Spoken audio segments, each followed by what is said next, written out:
আমি কি অপরাধ করেছি? আমি আমার নেত্রীকে সম্মান জানাতে গেছি। আমি আমি রিক্সায় উঠছি, তারপরে তো আপনারা সবাই দেখছেন যে আমার সাথে কি পরিমাণে আমার সাথে খারাপই করছে। আমাকে রিক্সাতে টেনে হেঁচড়ে নামাচ্ছে, আমার ব্যাগ ছিনে নিয়ে যাচ্ছে, আমার কেক আমাকে গায়ে ছুঁড়ে মারছে। আমি কেক কাটার সময় ওরা যখন স্বৈরাচার বলে উঠলো, আমি তখন তাড়াতাড়ি চলে আসবো ওই জায়গা থেকে। আমি রিক্সায় উঠতে যাচ্ছি, ওরা আমাকে টেনে হেঁচড়ে রিক্সা থেকে নামিয়ে দিল। আমার নেত্রীর জন্মদিন ছিল 28 তারিখে। তো 28 তারিখে আমার বাসায় আমি কেক কেটেছি, মানে ছোট করে। তারপরে সেদিন আমি দেখি, নিউজে দেখতে পাই যে আমার নেত্রীর নিজ হাতে গড়া মেট্রো রেলের পিলারে ওনার ছবি দিয়ে জুতা নিক্ষেপ করে তাকে অসম্মান করা হচ্ছে। তো এই বিষয়টা আমি আসলে নিতে পারছিলাম না যে ওনার মতো একজন সম্মানিত মানুষ, যিনি কিনা এই দেশটাকে, দেশের মানুষকে ভালো রাখার জন্য ভালোবেসে এত কিছু করেছেন, ওনার নিজ হাতে গড়া মেট্রো রেলের পিলারে যখন জুতা নিক্ষেপ করা হচ্ছিল, মানে আমি না আসলে মর্মাহত হয়েছি এই বিষয়গুলো দেখে। তো ওই জায়গা থেকে আমি 29 তারিখে আমার কাছে মনে হয়েছে যে আমার নেত্রীকে যেই জায়গায় অসম্মান করা হবে, আমি সেই জায়গায় তাকে কেটে তাকে সম্মান জানাবো। এটা হচ্ছে মানে আমার ভিতরের একটা মানে কথা, যে আমার কাছে মনে হলো যে ওনাকে সম্মান জানানো উচিত। সেই কারণেই আমি তখন 29 তারিখে 3টার দিকে আমি ওখানে যাই। তো ওখানে যাওয়ার পরে আমি শুনতে পাই যে বিকেলবেলা শিবিরের এখানে আছে, আন্দোলন হবে। তখন আমি যখন বাসা থেকে বের হয়েছি, তখন আমার কাছে মনে হয়েছিল কোনো কিছু একটা হতে পারে, দুর্ঘটনা। তবে আমার সাথে যে এতটা খারাপ এইভাবে হবে, এটা আমি কখনো কল্পনা করিনি। আমি ওখানে পৌঁছেছি 3টা 20 মিনিটে। তারপরে দেন আমি কেক কেটেছি।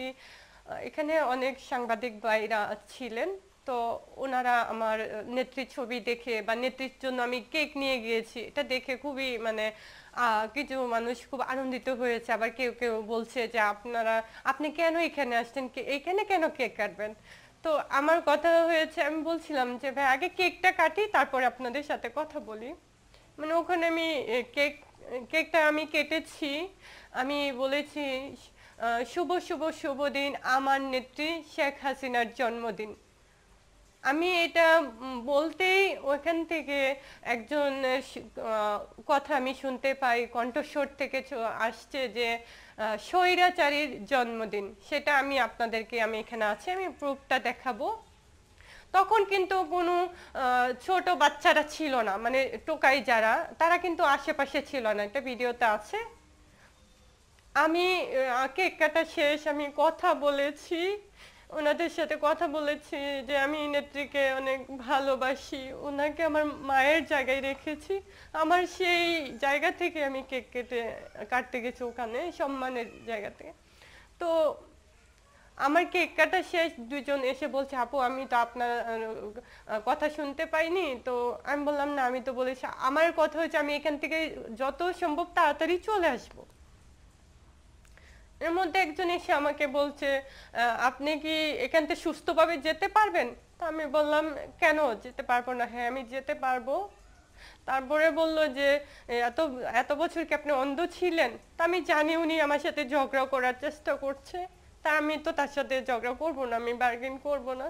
আমি যখন চলে আসছি এই মুহূর্তে উনি বলল যে আপু আরেকবার কেকটা কাটেন। ওই যে দুইজন সাংবাদিক ভাই পাশের থেকে, আর মানে কয়েকজন 3-4জন মানে ছোট বাচ্চা ছেলেরা আসছে।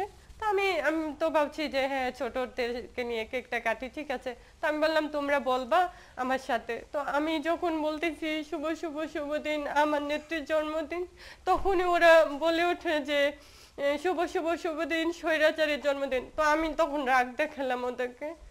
আমি বুঝতে পারছিলাম ওরা অনেক আমার সাথে খারাপ বিহেভ করছে বা আমাকে বাজেভাবে কথা বলছে, আমার নেত্রীকে স্বৈরাচার বলছে। আমি না আসলে আমার নেত্রীকে কেউ স্বৈরাচার বলবে এটা আমি নিতে পারি না, কারণ উনি উনি তো স্বৈরাচার না, তো আমি ওখান থেকে বের হয়ে আসবো। এর মধ্যে মানে আমি বুঝাতে পারবো না আপনাদেরকে যে আমি শুনতে পাই আমাকে বলছে পাশ থেকে যে ওর কেকটা ওর মুখে মার। আমি শুধু এটুকু বলতে চাই যে আমার কেকটা আমার মুখে কেন মারবে? আমি কি অপরাধ করেছি? আমি আমার নেত্রীকে সম্মান জানাতে গেছি।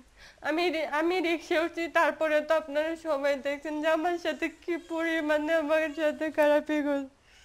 আমার আমাকে রিক্সাতে টেনে হেঁচড়ে নামাচ্ছে, আমার ব্যাগ ছিনে নিয়ে যাচ্ছে, আমার কেক আমাকে গায়ে ছুঁড়ে মারছে। আমি কেক কাটার সময় ওরা যখন স্বৈরাচার বলে উঠলো, আমি তখন তাড়াতাড়ি চলে আসবো ওই জায়গা থেকে।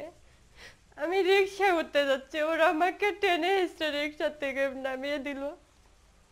তারপরে আমার ব্যাগ ছিঁড়ে নিয়ে যাচ্ছে, আমাকে ফেলে দিচ্ছে। আমি আবার সামনে একটু হেঁটে আর একটু সামনে গেলাম, কোনো রিক্সা আমাকে যেন না নেই, বলছে "এই উঠাবি না উঠাবি না"। আমার হাত থেকে কেক নিয়ে আমার আমার সারা গায়ে ছুঁড়ে মারছে। আর আমার সাথে কিরকম বিহেভিয়ার করছে আপনারা নিজেরাই দেখেছেন হয়তো বা। আমি এটা আশাও করিনি। আমার কাছে বারবার এটাই মনে হয়েছে যে আমার নেত্রীকে যেমন ষড়যন্ত্র করে চক্রান্ত করে দেশ থেকে তাড়িয়ে দেওয়া হয়েছে, যেতে বাধ্য করা হয়েছে, সেই ষড়যন্ত্র করে আমার সাথে এরকমটা করেছে। এটা প্ল্যান করে করা হয়েছে। আমি আপনাদেরকে দেখাতে পারবো যে আমার মোবাইলে ওই ভিডিওটা আছে, যে যখন কোনো বাচ্চারা ছিল না, প্রথম আমি কেক কাটি, তখনও কিন্তু একটা কণ্ঠ থেকে আসে যে স্বৈরাচারের জন্মদিন। আমি জানি সেই মানুষটারই প্ল্যান ছিল এগুলো করার, আমাকে এতটা অসম্মান করার। আমি